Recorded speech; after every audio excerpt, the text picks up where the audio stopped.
context. And so there's a couple of people that are really, really intelligent about cholesterol that are really testing this sort of stuff. One guy's name is Dave Feldman. On Twitter, his name is Dave Keto. There's another guy named Ivor Cummins, who's an Australian. They're both engineers. And so this is what happened to this guy, Dave.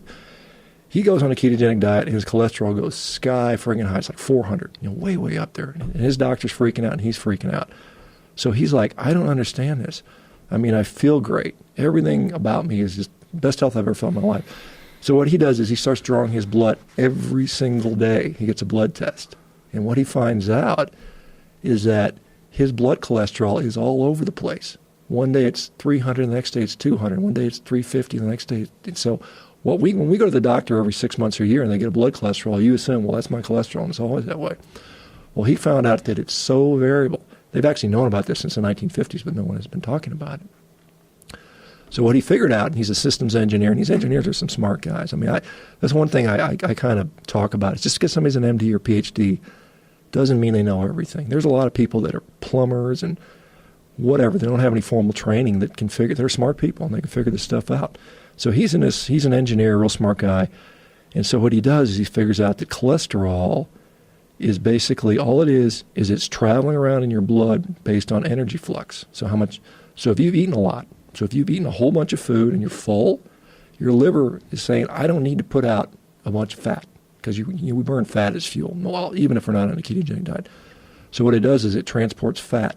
So when you're hungry and you haven't eaten it for a while, like you fasted for a blood test, your liver says, we need fat in the system because we're low on energy. And so it shoots out all this fat.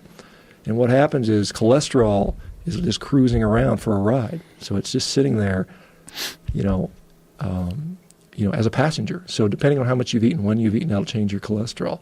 And so it's not a very good marker. I mean, you can find studies that show for all-cause mortality, like if you're like you and me, because you're the same age as I am, I think you're right. 50? Yeah, we're both 50. Yeah. So if we look at, and again, associational studies are not that great, but if you look at that and you say all-cause mortality, am I going to die or not? If your cholesterol is high, you're less likely to die. If your cholesterol is high, you're less likely to get Parkinson's disease. If your cholesterol is high, you're less likely to get a bunch of cancers. So it's like... So you're saying that, though, but most people hear this and they go, but if your cholesterol is high, you're going to get a heart attack. Well, here's the deal. You're going to die. Yeah, here's the deal with heart attacks. And this is interesting because, vegetarians and vegans, I don't mean to pick on vegetarians and vegans because, I know some great ones that are great people, and I think, there shouldn't be a war between this, but vegetarians and vegans, the number one killer of a vegetarian and vegan is heart disease. I mean, that's what kills them, too. It kills everybody. So it's just like, do you trade, am I going to die of cancer or am I going to die of heart disease? Which one, pick your poison? Well, most people don't understand that the sugar industry's hijacking of science in the 1950s, the way they paid off those scientists to literally false advertise the idea that sugar is safe for you, but that saturated fat and cholesterol is what's causing all of these issues with people and heart attacks. To this day, people just sort of repeat that. Like they think it's gospel. Yeah, I mean, it is. It's part of the framework of society now. I mean, it's like, what was the push